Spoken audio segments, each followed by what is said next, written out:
in the world.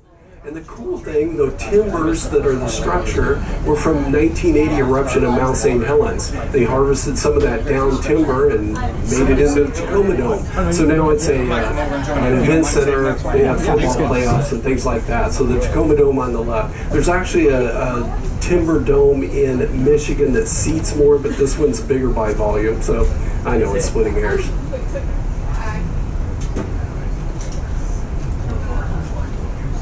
You can imagine all this was old growth forest. When the people came here in the 1850s, of course the natives only took what they needed to make canoes and whatnot.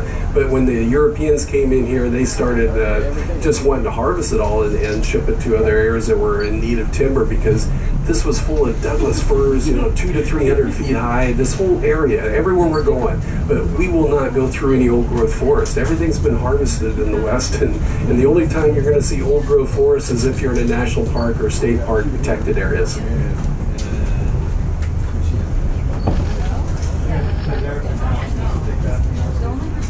Yeah, let's take this for sure.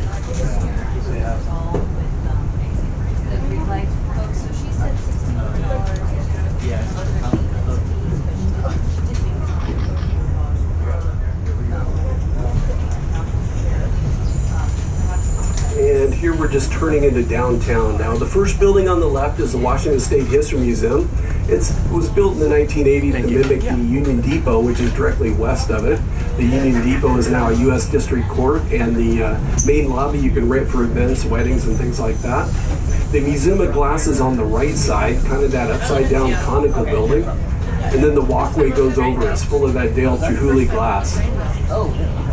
I started to tell you about Ezra Meeker and his two oxen. Well, they're actually stuffed and in the Washington State History Museum if you want to see them. So here's the walkway over us. Again, at night, I think it's spectacular. I can't imagine what the glass is worth up there. It's just full of vases and Dale Chihuly stuff. And then this Museum of Glass is just fun to go to. You can see some of it on the left side in the Union Depot lobby there.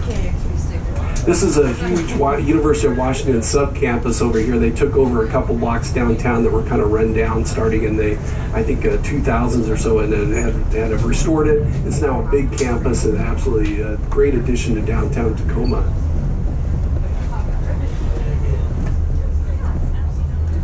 The vertical lift drawbridge on the right was originally built in 1912. It was restored in 2012 for 100th anniversary. It's named the Murray Morgan Bridge. It was originally just the 11th Street Bridge. Had a number of engineering first when they built it.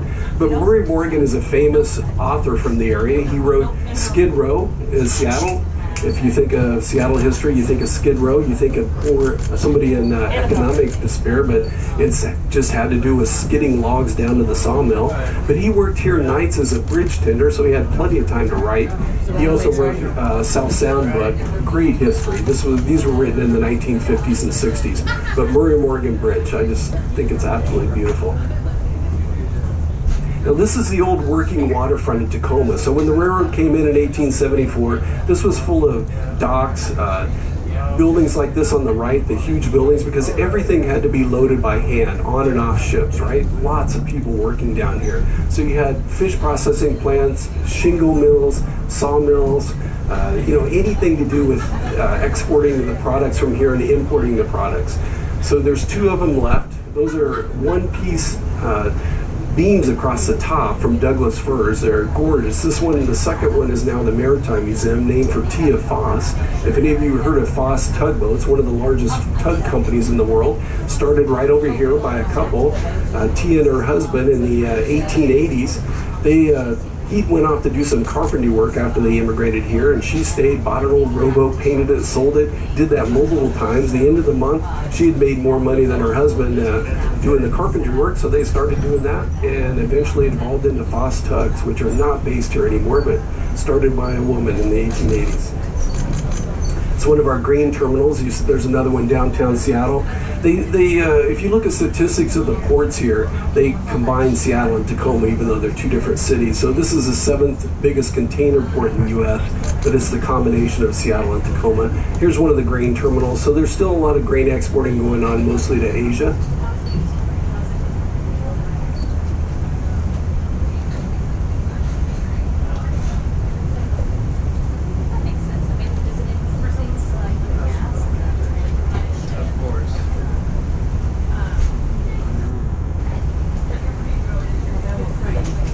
This is Commencement Bay, part of Puget Sound. It was named Commencement Bay because of the 1841 of Charles Wilkes, the first U.S.-sponsored exploring expedition. They spent 2 years, they went there once to prove that Antarctica was a continent. They went various islands in the South Pacific, but the last part of their mission in 1841 was to map Puget Sound for the U.S. government. He started mapping right here, thus Commencement Bay. He named various places in the Puget Sound. Point Defiance area we're coming to in a couple miles because he said it could defy any attack. He was also inspiration for Captain Ahab in the book Moby Dick, if any of you read Moby Dick, because Charles Wilkes was short-tempered and quick with a whip. There's also a second famous Seattle company that takes its name from Moby Dick book. Anybody know what that company is? Famous company, you've all heard of it. Come on, Moby Dick? Nobody read Moby Dick in school or anything? Say again? It's so long. Well, yeah, it's very long. How about Starbuck? First mate Starbuck. There you go. These are two roll-on, roll-off ships, part of the Ready Reserve Fleet. There's about 50 in the U.S. They're manned by civilians. We're about 10 miles from Joint Base Lewis McChord, so if they ever need to move machinery or military equipment anywhere in the world, they can come down here and put them right on the back end of that, or for humanitarian missions as well, for hurricanes and things like that, they can move materials. This beautiful Chinese pagoda off to the right is a commemoration from a sister city in China. Back in the 1880s, the U.S. was in a recession. Well, when there's a recession, people tend to take it out on minority groups, and in this case, the Chinese had come here to build the railroads, to build a lot of things here, and so they had passed an exclusion act for Chinese people. Tacoma was one of the cities that they just made all the Chinese people leave. They didn't kill anybody, but you had to leave your house, your business, everything, and get out of town. Thus, Tacoma is one of the only cities on the West Coast that doesn't have a Chinatown because of that. So it's kind of a dark side of our history here in the U.S. But anyway, this is the old town Tacoma. This is where the Joe Carr thought he could make a fortune when the railroad came. So you still see signs that say Old Town, but it's all just Tacoma now. So this old 2-mile stretch that I told you was all old wharves and piers and things had become very derelict by the 1950s and 60s because they moved everything over to the Puyallup River where they filled it in with tide flats. They filled the tide flats in and made new docks and things like that for the big ships. So in the 1960s, a city councilman had the idea that, maybe we should buy some of it for a city park because it's going to get developed and nobody's going to get use of it. So it took him a while, but he convinced the city to buy basically this 2-mile stretch. So now it's a walkway, you can get restaurants, hotels, a few small businesses in here, but mainly it's a great place to come in and spend the day and enjoy the walk along the beautiful Puget Sound, Commencement Bay. Now to the right, we're looking straight north. So you might see airplanes up there at SeaTac Airport if any of you flew in or out of Seattle. And Seattle is just around the Vashon Island. It's on the left side up there.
The coal train we're passing, the coal mostly comes from Wyoming, and I think it goes to Vancouver where it's exported, just passes through, but we're probably past more than one of these, quite a few a day.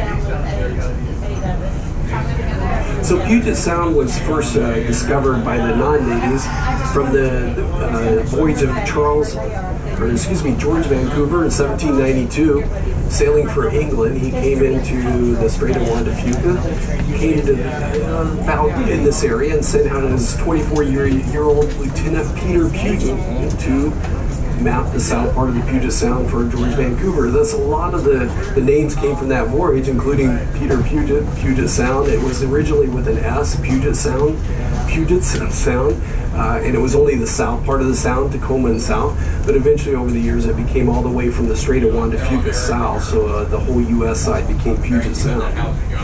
This area used to be an Asarco copper smelter for 100 years, became one of the first EPA Superfund sites in the 1980s to clean it up. Took them 15 years or so, and then they started developing this about 10 years ago. It's called Point Ruston because it was the city was Ruston when it was a copper mill.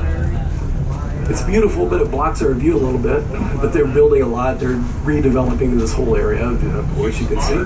And it's a great place. Again, there's lots of restaurants now and things to come down and walk around. Great playground for little kids on the other side of the water. It's just a nice development.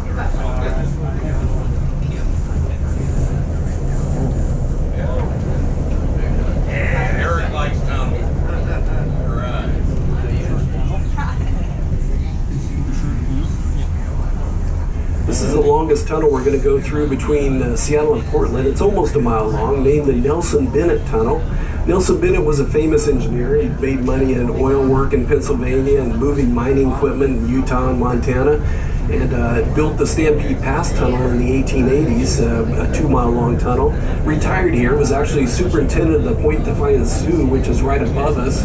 But he got the contract in 1914. They built this water route, and he got the contract to build the tunnel, but he died a year before it was done.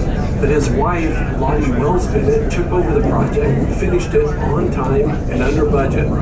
So of course they named it the Nelson Bennett Tunnel. Didn't honor her at all. I don't get that. But anyway, when we come out of it here in a few seconds, I want you to look to the right and back. It's one of the most iconic, beautiful little fishing villages in the middle of an urban area. You can only get to it via boat or 250 plus stairs down from Point Defiance. It's called Salmon Beach, and it's just absolutely gorgeous. There's some Airbnbs, VRBO kind of things you can rent there. People have summer homes. But again, when we come out of the tunnel, look back and to the right.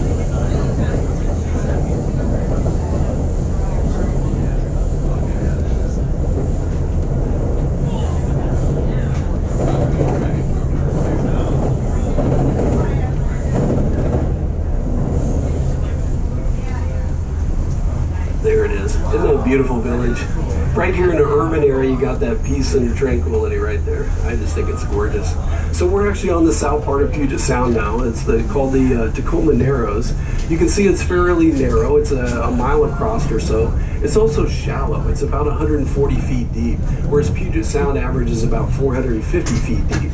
So you have quite a tidal flow twice a day because it's so constricted.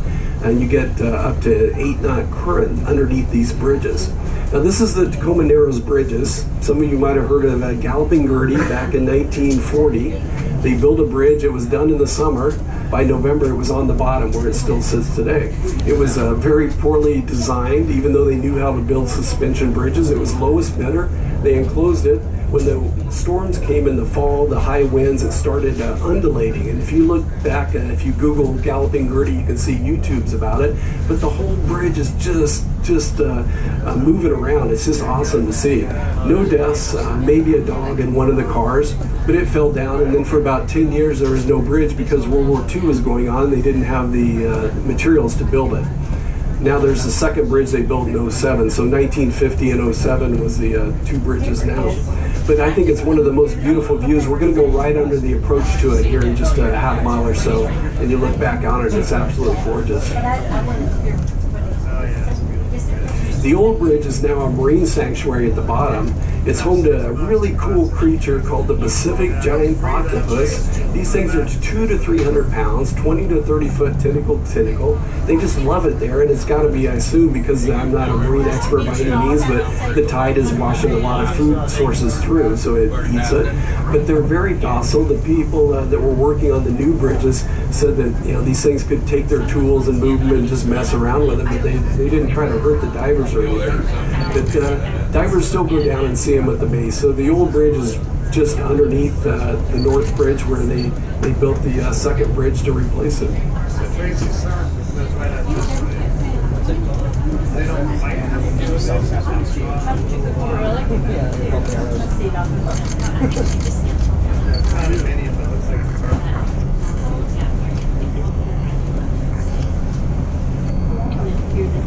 New bridges, you can see the structure underneath the roadway is open, the wind goes through it. If you look back at the YouTubes on Galloping Gertie, it was fully enclosed, so it was like a box. And I guess that's what made the problematic such that it just tore itself apart. Puget Sound is the second biggest estuary in the U.S. Chesapeake Bay is bigger. The difference is Chesapeake Bay averages about 12 foot deep. This average is about 450 foot deep. So quite a bit of difference in marine life here. It's also quite cold. In the summer, by August, it might get to the middle 50s out there. In the winter, maybe upper 40s. So it's not really good to swim in. You see people on the beaches playing in it in the shallow part that gets a little warmer, but it's cold water.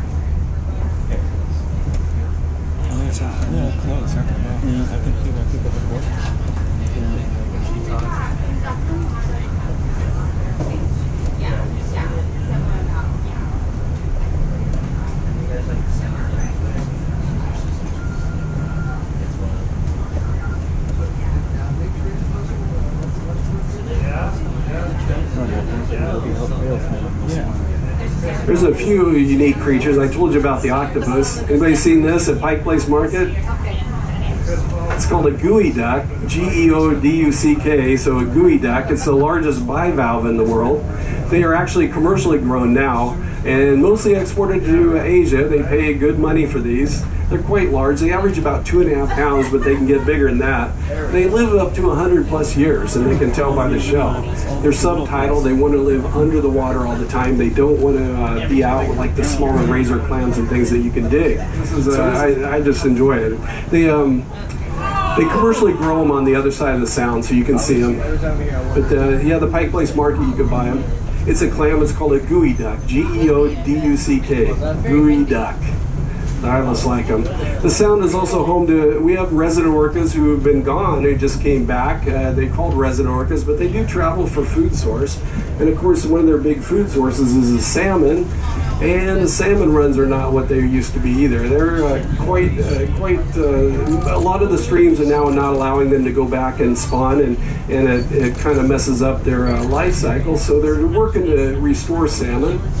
Does everybody know how to remember all the kinds of salmon from your hand? This is the only trick I can teach you on this. Everybody hold up a hand, left or right, it doesn't make any difference. Okay, your first finger, you could poke somebody's eye out. So what kind of salmon is that? Sockeye. Sockeye, good job. Your next finger is your longest finger, so maybe it's king or Chinook. Your next finger is your ring finger. It's not, you're not wearing gold, but maybe you're wearing silver or coho. Your next finger is your pinky, so it's got to be pink. And your thumb rhymes with chum. So sockeye, king, silver, pink, chum. There you go. Now you know all kinds of salmon. Do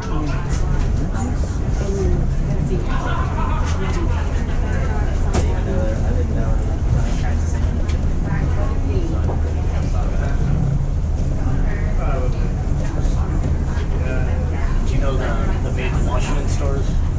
Yes. Yeah, I worked there for years. Oh, okay. Sold a lot of different types of salmon. I bet. Yeah, you did. That's kind of our bread and butter. Yeah, that's awesome.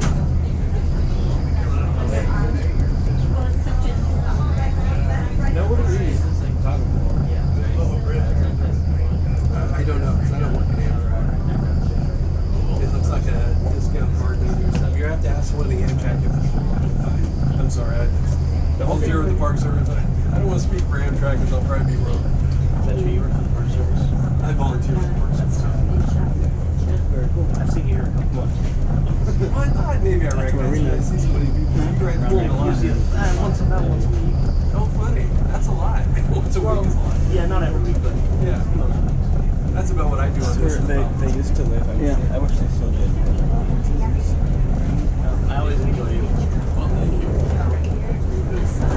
I have heard the same thing. Yeah, that's it. You know, we all have a lot lot of similar stories. Imagine that. I appreciate you guys making the time to go by. Yeah, and people that don't know it saves you trying to Google everything and looking and know that stuff. A lot of things I know because I'm from Seattle. Yeah. From You grew up in this area. But it's still interesting to hear like the minutia, like the little things. Yeah. I try to learn something new every summer. It's amazing what you can dig up. History is fun. History is fun. And terrible. And terrible. Any golf fans here? You remember the 2015 U.S. Open was right here. This is Chambers Bay. It's a link-style golf course modeled after St. Andrews in northern Scotland. So there's one tree on it, no water hazards, natural turf, which they just redid this summer. This used to be a rock quarry for 100 years, one of the biggest rock quarries in the U.S. actually. And when it became worked out, the county had a chance to buy it. And the county, again, was kind of reluctant, but again, they thought, well, somebody's going to develop it. So they talked, one county commissioner talked them into building a world-class golf course. They said, who's going to come to blue-collar Pierce County to play golf at these prices? But it's worked, and it's open. Now, there's an osprey. See on the top of that structure on the end, see the big bird? An osprey is very similar to an eagle. They have white, and they actually dive in the water. They have a white chest. They actually dive in the water for the fish, whereas eagles don't want to dive in. And they've been nesting. There's been some small ones, but I only see the one there now. They're fun to watch. If we, I'll point one out if we see something else. But anyway, Chambers Bay, you can come down here and play. If you're a resident, I think it's around 130 around, and if you're non-resident, maybe 300. But the cool thing is it's open to the public, the walkway around it, and this beach. So you don't have to pay anything. You just come park and enjoy your day down here and enjoy the beautiful views. Yep, Pierce County gets a discount. You see the buildings across the way? That's McNeil Island, one of the first 3 U.S. federal prisons. Atlanta, Leavenworth, and McNeil Island. It was well ahead of Alcatraz. 1876, don't quote me on that, late 1870s, how about that? They could get here by train to here and then boat across. They could also have boats to get there. It is an island. It's about 3 miles across. There was over 100 escape attempts. And as I told you, the water's really cold. They don't know if anybody actually made it over here. But what most of the prisoners didn't know is the backside of the island, which they never went to, you could actually walk to the mainland on low tide. The cool thing about the prison is they could grow crops, cattle, and they supplied other prisons as well. It closed in the 1970s because it's expensive to maintain. The state took it over, and now the state is phasing it out as well because it's so expensive, but it's could never be developed. That was the condition from the U.S. government. It housed some famous prisoners. Charles Manson was there just for a short bit before he got in trouble in California. Everybody's heard of Al Capone, right? He wasn't there, but his brother Ralph was. The newspaper said he got an intensive 2-year course of potato peeling. And everybody know the movie, the Big Lebowski, the dude? Well, the dude is an actual person in the Coen Brothers movie. The movie is totally fictional, but the dude spent a year there protesting the Vietnam War. Judge George Holt sentenced him to a year for contempt of court. I love these little parks. They're never very busy, maybe on the weekends, but quiet place to come down and spend some time on the sound. Just gorgeous. This is the ferry system. It's Pierce County. It's not state. If you were in Seattle, you saw the big ferries. These are just Pierce County. They service McNeil Island, Anderson Island, and Ketchum Island.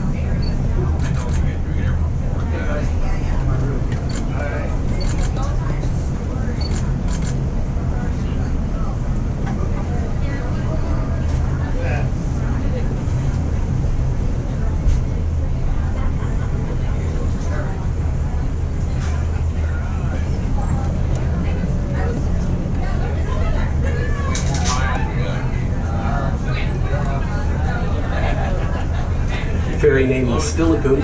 This is Steilacoom behind us. It's the first non-native settlement in here. Hudson's Bay had a fort here, which actually wasn't a military fort. It was a trading post. This was 1830s. In 1841, that same Charles Wilkes celebrated the first 4th of July right here with the English, because the Hudson's Bay Company was all English people. So he anchored out here, and his men came ashore, and they had a big party to celebrate the 4th of July in 1841. It was not a territory even then. It was jointly controlled by U.S. and British at that time.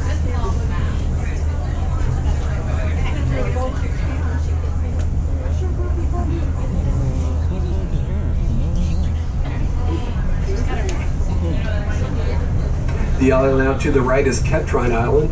You can see it's not too big, home to 17 people the last census. There's obviously people can live on it. There's 3 times a day ferry service, so you can get over there. That old ferry you see is actually part of the Chesapeake Bay system that came out here in the 1940s, I believe it was. And the state used it for a while, but phased it out because it's a single engine boat. Somebody bought it off eBay about 10, 15 years ago. You can buy anything on eBay, right? They were going to make it into a party boat or something, but it got away, and now you can see it's just kind of on the beach there. Ketchum Island was actually on the news last year, worldwide news. You remember when a mechanic stole an airplane and flew it and ended up crashing? He crashed into Ketchum Island.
Not good to drive. Go back to your business class accommodation. That's a nice area. We're going to come directly to your seat to offer you reservations for lunch.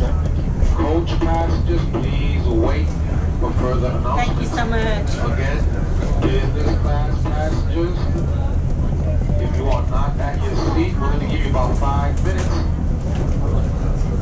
About 5 minutes, I'm going to make my way to the business class section of your car.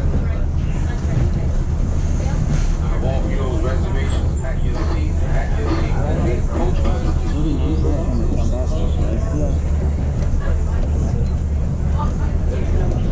You're going to be leaving the Puget Sound, so this is almost the very farthest south you can go. Olympia is over to the right of us a little bit further south, but from here to the Pacific Ocean, it's about 175 miles. You can do it on a boat. You have to go up north until you hit the Strait of Juan de Fuca and then west. So it's quite a large body of water, just the south part. Coming to the Nisqually River, which is the only major river going into Puget Sound that's not been diked up, dammed up, changed in some way, filled in. So you can see it's a huge wildlife refuge, about 3,000 acres. It's very important for the salmon to change their from seawater, saltwater to freshwater and things like that. And plus other mammals, of course, live in there and hunt and fish. You can come and kayak it, there's boardwalks. But in 2016, it was renamed for a famous Nisqually Indian named Billy Frank Jr. Now, in 1850s, when the first territorial governor, Isaac Stevens, came out here, 1853 is when Washington became its own territory, they negotiated a treaty with the Native Americans, and by negotiating, I mean, the natives had to sign it, and they had to move off their land. So they got off their native grounds to where they could live very comfortably to land that wasn't so hospitable to them. So there were some problems, but one of the things in that treaty said the natives were allowed to fish in their usual and appropriate places. Only the state of Washington didn't honor that agreement. Billy Frank Jr. in the 1960s. People like Marlon Brando was with him, and fish-ins, got arrested many times. But finally, in 1974, Judge George Bolt, the same guy that sent the dude to McNeil Island, agreed with the natives that, yes, they're allowed to share in the harvest. That's in the treaty. And so Billy Frank Jr. won an important battle, and since that time, the natives and the state of Washington get together every spring and come up with harvests, and they share them. So in water, the tides, the floods, the owls, the hawks flying, the river running, the wind talking, they're measurements. They tell us how healthy things are, how healthy we are, because we and they are the same. That's what I believe in. And I agree, we got to take care of our environment. We got to leave it for our kids and grandkids, or it's going to be in trouble. So whatever little things we can do, let's do it.